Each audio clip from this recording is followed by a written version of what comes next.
You are now listening to a Vindistrict original. The long road home. The tires hummed on the empty stretch of highway, mile markers ticking by in a hypnotic blur. Ida gripped the steering wheel tightly, knuckles white. Her eyes stayed fixed on the road unwinding ahead, refusing to drift to the rearview mirror.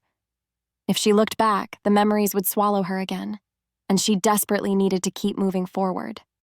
A sign loomed out of the darkness. Fowler County, 5 miles.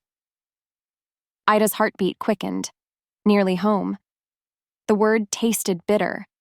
This dusty, depressed agricultural town had never felt like home. As soon as she turned 18, Ida had fled for the city, hungry for more.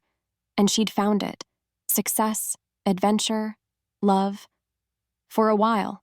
Now here she was again, retreating with her tail between her legs, running from the wreckage of the life she had destroyed. Ida passed the county line and the night opened up around her. Cotton fields stretched under the moonlight, tufts bursting from their boles. She could already smell the earthy green scent through the open window, mixing with the sweetness of cut hay. Home, but empty now. The farmhouse would be dark, her mother and brothers already turned in for the night. Just as well. Ida wasn't ready to face them. She drove past the turnoff to the homestead, heading for the motel at the edge of town. One night to collect herself before being swallowed back into the stifling small-town life she thought she'd escaped. Ida turned into the mostly empty parking lot and killed the engine.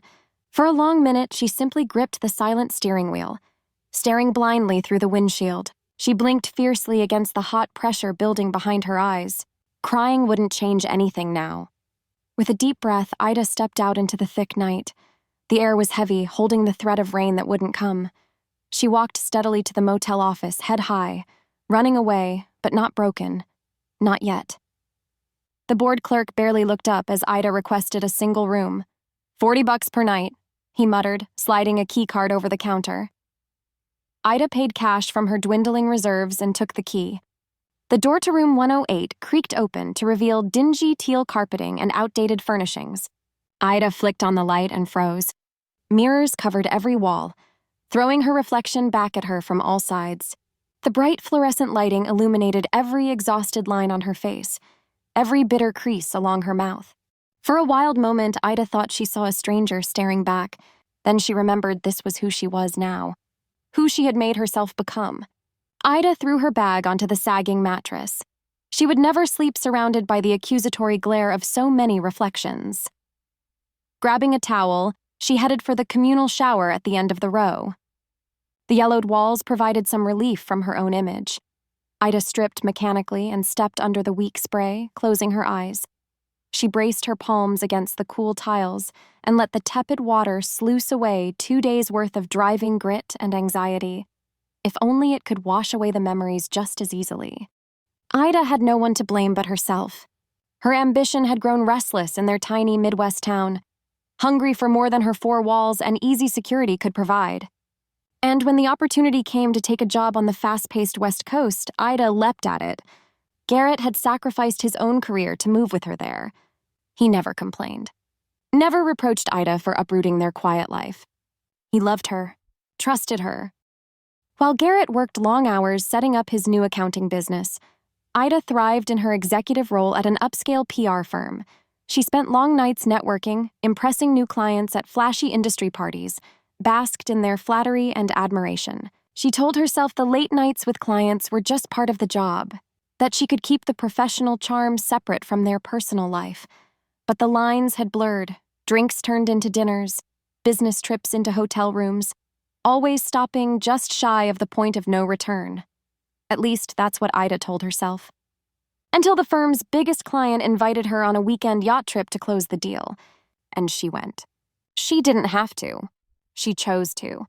Later, she blamed too many glasses of champagne. The thrill of sealing the biggest contract of her career. But those were only excuses.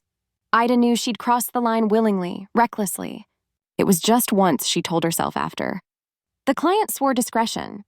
Garrett never had to know. Or except guilt has a way of eating away everything good, slowly, from the inside. Ida withdrew from Garrett's affection, snapped at him over small things. The happier he remained, the worse she felt. She started working even later. After weeks of tension, Garrett confronted her with tearful questions. Like excising a festering wound, it was hideous yet cathartic. Garrett held her shaking shoulders and spoke gently of forgiveness, reconciliation, working through this together. But Ida knew she didn't deserve his absolution or his love. The next morning, she packed a single bag while he was at work, left the ring on the table, got in her car, and just drove. A door slammed, jolting Ida back. The water had chilled to ice. She shut off the shower with numb fingers and toweled briskly before walking back to her room. Inside, she sat motionless on the edge of the sagging mattress. When the day came, she would have to face whatever came next. See the hurt in her family's eyes, try to rebuild trust, make amends. It would be the hardest thing she'd ever done. Ida glanced up at the mirror opposite. The eyes that stared back glistened with fresh resolve. She had broken something precious, but she would not break entirely.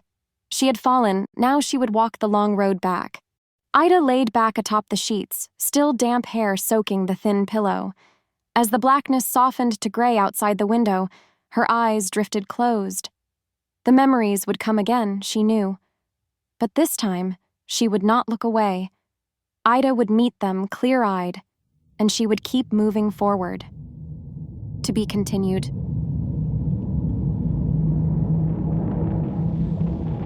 Follow Vindistrict Tots for weekly stories.